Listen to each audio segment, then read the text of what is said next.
श्री गणेशाय नमः।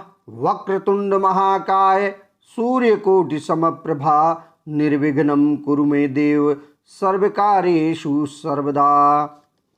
दोस्तों नमस्कार, मैं निरंकार त्रिपाठी आज आप लोगों के लिए इस लॉकडाउन में एक हंसी भरी कहानी लेकर आया हूँ जिसका नाम है ब्याह बेटी का फेरा माँ का। ये बहुत हंसी वाली कहानी है, तो आज हमने सोचा कि इसको आप लोगों के बीच में डालें।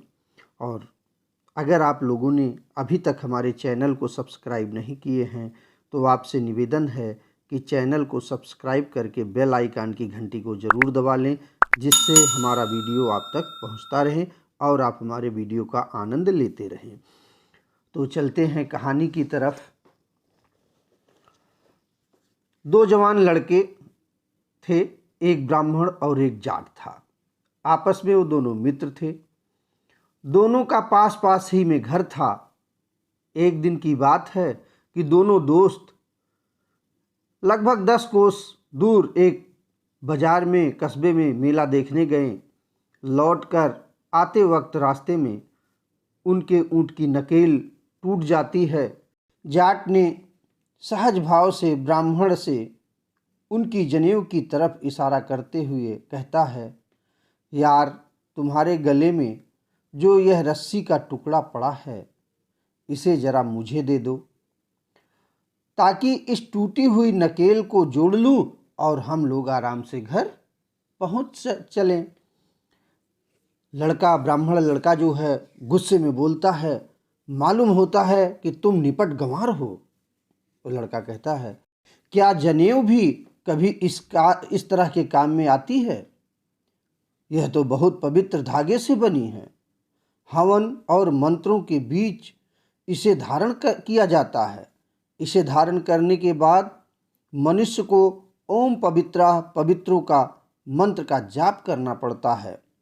तो ये सारी बातें वो अपने मित्र से कहता है। आप लोगों को जनेऊ का मतलब नहीं मालूम, उसे तुम नकेल बनाना चाहते हो कि ऊँट के उसका हम नकेल बनाएं? कितनी बेहुदगी की बात है यार, मुझे पता नहीं कि तुम इतने निपट गंवार हो। जाट कुछ समझा नहीं कि उसका दोस्त यह सब क्या ऊट पटांग बक गया, लेकिन वह इतना अवश्य समझ गया कि ब्राह्मण उसे जनेऊ देना ही नहीं चाहता है। इसलिए उसने इतना ही कहा, मेरे दोस्त इसमें नाराज होने की क्या बात है, मुझे जरा सी रस्सी की ज़रूरत थी और चूंकि मैंने वह तुम्हारे गले में पड़ी हुई देखी सो मांग ली। अब तुम नहीं चाहते हो तो मत दो, नाराज क्यों होते हो? इतना कहकर जाट ने ऊँट को आगे हाँक दिया। टूटी हुई नकेल के कारण उसे ऊँट को चलाने में काफ़ी तकलीफ तो हो रही थी, लेकिन किसी तरह दोनों सकुशल अपने गांव पहुंच जाते हैं।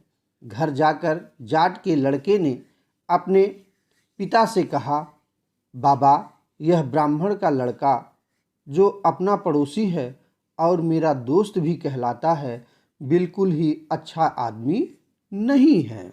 जाट ने पूछा कि आखिर बात क्या है बेटा, आज क्या बात हो गई? तब उसने सारी कथा सुनाई। सुनकर जाट ने कहा, बेटा इसका बाप भी ऐसा ही था। एक दिन मेरा उससे काम पड़ गया।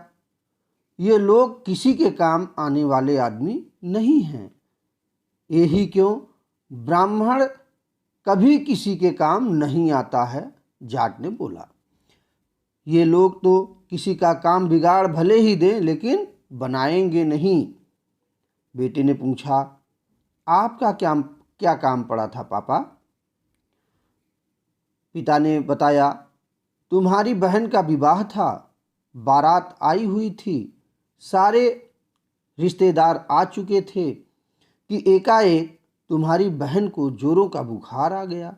मैं इसके बाप के पास गया और बोला कि हे मित्र, मेरी बेटी को बुखार आ गया है, तुम अपनी कन्या को 2 घंटे के लिए हमें दे दो, तो वह फेरों का काम संभाल लेगी, वह फेरे में बैठ जाएगी और जब कल विदाई का समय होगा तो मेरी लड़की तब तक ठीक हो जाएगी और तब उसे मैं विदा कर दूंगा। तुम्हारा कुछ बिगड़ेगा भी नहीं और मेरा काम भी निकल जाएगा। लेकिन वह ब्राह्मण इतने से काम के लिए भी नट गया, अर्थात गुस्सा हो गया और मुझे 50 खोटी अलग से सुनाया। जाट के लड़के ने अपने पिता से पूछा कि बाबा, फिर तुमने क्या किया, कैसे काम निकाला? जाट कहा, किसी तरह तो काम निकाला ही बेटा। लड़की की जगह फेरों में तुम्हारी माँ को बिठा दिया और दूसरे दिन लड़की ठीक हो गई, तब उसको विदा कर दिया और इस तरह अपनी बात बनी। नहीं तो उस ब्राह्मण के भरोसे तो सारा गुड़ गोबर हो जाता। इसी तरीके से हमने अपना काम निकाला। दोस्तों, कोरोना से संबंधित एक वीडियो इस पे अपलोड किया हूँ, जिसमें आप लोग देखें, ए में लिखा है सांस लीजिए, बीच में सांस रोकिए और बी तक पहुँच करके सांस छोड़ दीजिए। यह आप लोग अगर अपना टेस्टिंग करना चाहते हैं तो ये इसी पर्पज से बनाया गया है। आप कोरोना से मुक्त हो सकते हैं अगर पहले जानकारी हो गई तो। इसी के साथ धन्यवाद, नमस्कार।